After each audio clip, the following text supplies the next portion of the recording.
To enable silent mode on Google Pixel 11 Pro, what you can do is you can use either volume button, so no matter which one you press, you should be able to open the media volume over here, or the volume for music and videos and so on and so forth.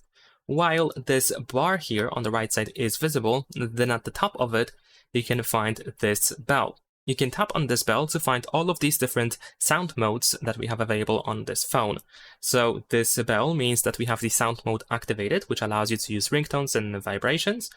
You can also tap on this crossed out belt to use the silent mode. So this is how we can activate it. And of course, by doing so, you will mute ringtones and turn off vibrations. And besides that, we have the third option over here, which is the vibrate mode. So this rectangle over here with these lines is just vibration.